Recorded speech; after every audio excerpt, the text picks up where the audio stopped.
আসসালামু আলাইকুম। আমি এখন বানাবো খুবই মজার একটা কোরিয়ান খাওয়া। এটাকে বলে মাপো ক্যাবেজ নুডলস। তৈরি করা খুব সোজা, খাইতে দারুণ মজা। আমি একদম হুবহু কোরিয়ান রেসিপিতেই প্রায় বানাবো। দুইটা জিনিস খালি আমি বদল করবো। ওরা দেয় শিতাকি মাশরুম, আমাদের এখানে অনেক দাম, তার বদলে আমি বাটন মাশরুম দিয়ে সারবো। আপনার ইচ্ছা করলে অন্য যে কোনো মাশরুম দিতে পারেন। আর ওরা এটা পর্ক দিয়ে তৈরি করে, শুয়োরের মাংস দিয়ে, সেই জায়গায় আমি মুরগির মাংস দিয়ে তৈরি করতে। তার সাথেই শুরু করা যাক। আমি এখন নুডলসটা বানিয়ে নিচ্ছি। এটা কিন্তু একই নুডলস যেটা চাইনিজ রেস্টুরেন্ট ব্যবহার করে, যে কারণে চাইনিজ রেস্টুরেন্টের নুডলস আর বাইরের কেনা নুডলসের স্বাদ এক হয় না। ওদেরটা অসাধারণ স্বাদ হয় একটা মাত্র কারণে, কারণ ওরা অরিজিনাল এগ নুডলসটা তৈরি করে। আপনারা দেখে নেন কী করে তৈরি করতে হয়। আমার আর একটা ভিডিও আছে, কিন্তু তারপর এটা দেখা দিচ্ছি। আমি এখানে একটা ডিম নিচ্ছি,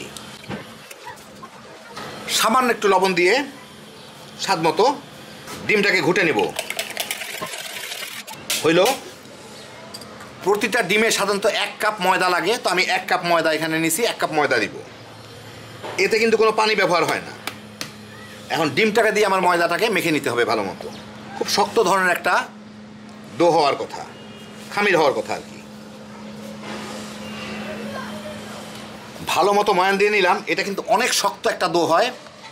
আবার নির্ভর করবে এটা, কারণ ডিম তো সব সমান না। যদি বড় সাইজের ডিম হয় তাহলে মোটামুটি ভালো রকমের একটা ডো হয়, আর না হইলে খুব শক্ত হবে। চিন্তা করবেন না, যদি একদম খুব বেশি শক্ত মনে হয় অল্প সামান্য একটু পানি মিলাইতে পারেন, কিন্তু যত শক্ত রাখতে পারেন আর কি।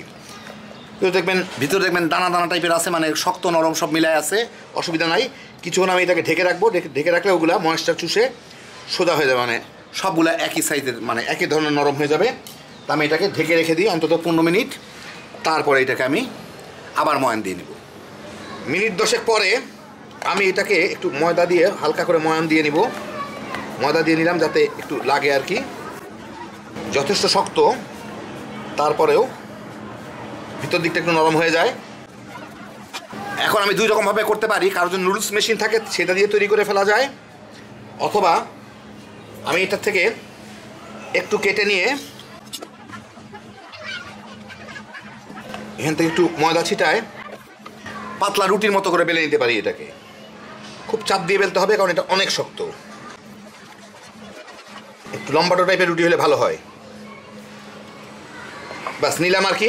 এই যে দেখেন, এরকম একদম পাতলা একটা রুটির মতো আমাদের। এখন এইটাকে আমি কেটে নিব একদম চিকন চিকন করে। এই যে এভাবে কেটে নিতে পারি। এই দেখেন এরকম হইলো, অসুবিধা নাই কোনো। এই যে দেখেন এরকম হয়, অসুবিধা কি নাই। আর আরেকটা জিনিস করা যায়, দেখা দিচ্ছি আপনাদেরকে। এই জিনিসটাকে বলে নুডলস মেশিন। এটা 1500 টাকা করে, দরাজ টরাজ বিভিন্ন জায়গায় পাবেন। এটা দিয়ে কাটলে খুব সুবিধা হয়। এটা দিয়ে রুটিও বেলা যায়, কাটাও যায়। যেমন আমি আপনাদের দেখাচ্ছি, এখানে একটা হ্যান্ডেল আছে। এই যে এরকম একটা হ্যান্ডেল আছে। হ্যান্ডেলটা আমি এখানে লাগাই নিলাম। লাগাই নিয়ে এইটা যদি আমি এখান থেকে ছাড়ি আর হ্যান্ডেলটা ঘুরাই, তাহলে এটা অটোমেটিক কেটে কেটে নিচে পড়বে। এই যে দেখেন, এটা আমি হ্যান্ডেলটা ঘুরাচ্ছি, ঘোরানোর সাথে সাথে এটা সুন্দরভাবে কেটে কেটে এই যে নিচে পড়তেছে একদম ছোটো ছোটো হয়ে। তো এইভাবে করে নেওয়া যায়, অথবা হাতেও কেটে নেওয়া যায়, কারণ নুডলস সিদ্ধ হওয়ার পরে আর তেমন কোনো ব্যাপার না। দেখেন একদম ঝট করে কাটা হয়ে গেলে একদম সুন্দর ঝরঝরা নুডলস। তো আমি এইভাবে নুডলসগুলোকে বানায় নিব। আমি এখানে চুলায় কিছু পানি গরম করে নুডলসগুলো যে বানাইলাম তার কিছুটা দিয়ে আমি সিদ্ধ করে নিব। পানিতে লবণ দেওয়ার দরকার নেই, এখানে নুডলসে আমি লবণ দিয়ে দিচ্ছি। এই যে দেখেন। আর এগুলো একটা সুবিধা হচ্ছে, এটা যত বেশি সিদ্ধ করেন কখনো ওভারকুক হবে না, যেহেতু ডিম দেওয়া আছে। ডিমকে আপনার যত সিদ্ধ করেন ও একটা নির্দিষ্ট জিনিস পর্যন্ত সিদ্ধ, মানে পরিমাণ পর্যন্ত সিদ্ধ হবে। আর এগুলো সাধারণত গায়ে গায়ে লাগে না।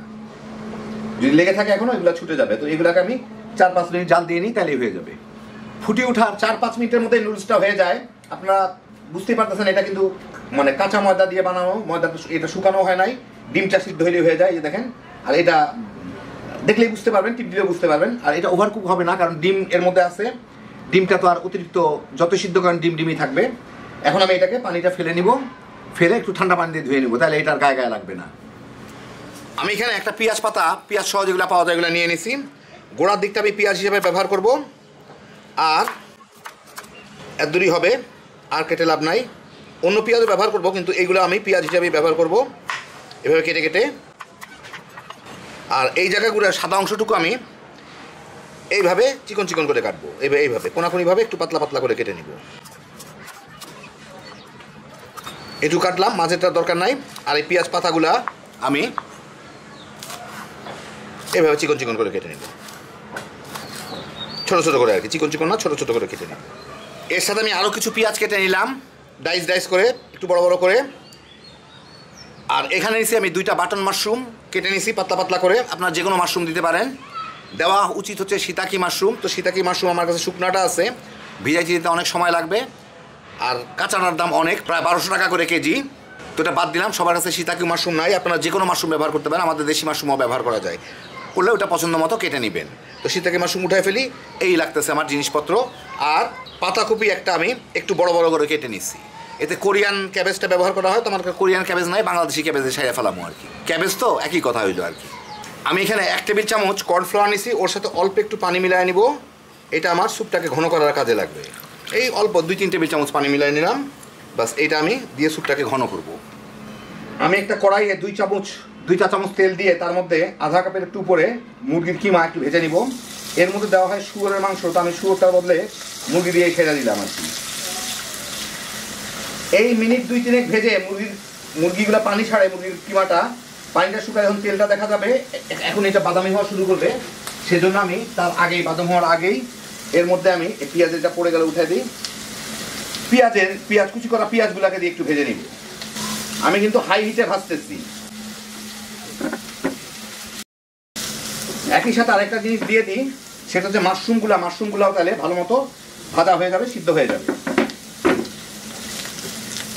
পেঁয়াজগুলো একটু স্বচ্ছ হয়ে আসলে এর মধ্যে আমি ওই পেঁয়াজ কলির গোড়ার দিকটা দিয়ে দিব, দিয়ে একটু মোটা জিনিস সেজন্য একটু ভেজে নিব আর কি, মিনিট খানেক। এই ফাঁকে দেখেন চিকেন আর পেঁয়াজগুলো একটু হালকা বাদামি দাগ লাগা শুরু হয়েছে, অসুবিধা নাই।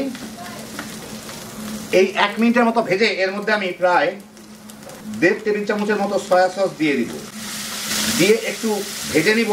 সয়া সস একটু পোড়া পোড়া একটা সুন্দর গন্ধ আসে, ওই গন্ধটা আসা পর্যন্ত। সয়া সসের পানিটা শুকায় গেলেই আমি এর মধ্যে দিয়ে দিব 1 টেবিল চামচ অয়েস্টার সস, আর এখানে প্রায় যতদূর আছে ক্যাবেজ মানে পাতাকপি, এর সাথে একটু নেড়ে চেড়ে নিব, পাতাকপিটা একটু নরম হওয়া পর্যন্ত। এই আধা মিনিট নাড়াচাড়া করেই দেখেন পাতাকপিগুলো একটু নরম হয়ে যায়। এর মধ্যে আমি দিয়ে দেবো অর্ধেকটা চিকেন স্টক। চিকেন স্টক হচ্ছে এই যে টাইপের ম্যাগি কিংবা অন্য যে কোনো চিকেন কিউব পাওয়া যায়, এগুলো 30 টাকা করে 2 পিস থাকে, এই 2 পিসের অর্ধেকটা আমি দিলাম এর সাথে, দিয়ে একটু নাড়াচাড়া করে আমি এর মধ্যে দিয়ে দিচ্ছি পেঁয়াজের পাতা কলিগুলা, মানে পেঁয়াজের পাতাগুলা, আর পরিমাণ মতো পানি দিয়ে এখন পানিটা বলক আসা পর্যন্ত আমি অপেক্ষা করব। এর মধ্যে চিকেন স্টকটাও এই পানির সাথে গলে যাবে। আর একটু পানি দেই,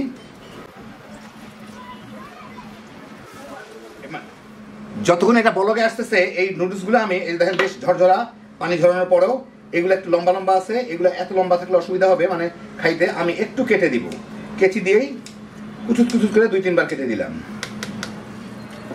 এটা বলক চলে আসছে, এখন আমি বলক আসার সাথে সাথে বেশিক্ষণ জাল দেওয়া দরকার নাই, তাহলে ওভারকুক হয়ে যাবে সবজিগুলা। আমি এর মধ্যে এই নুডলসগুলা দিয়ে দিব, দিয়ে 1 মিনিট এর সাথে জাল দিয়ে নিব।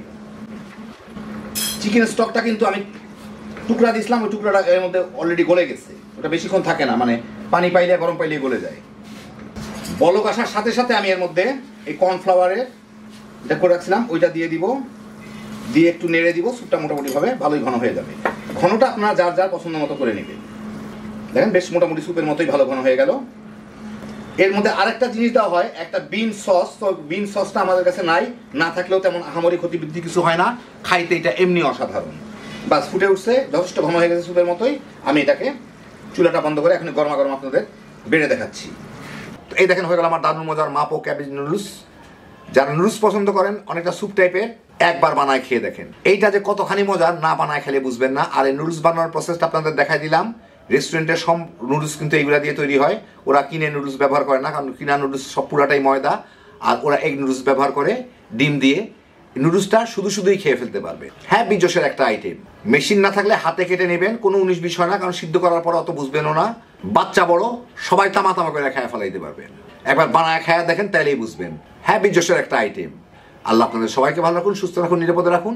ইনশাআল্লাহ বেঁচে থাকলে আবার দেখা হবে। আল্লাহ হাফিজ।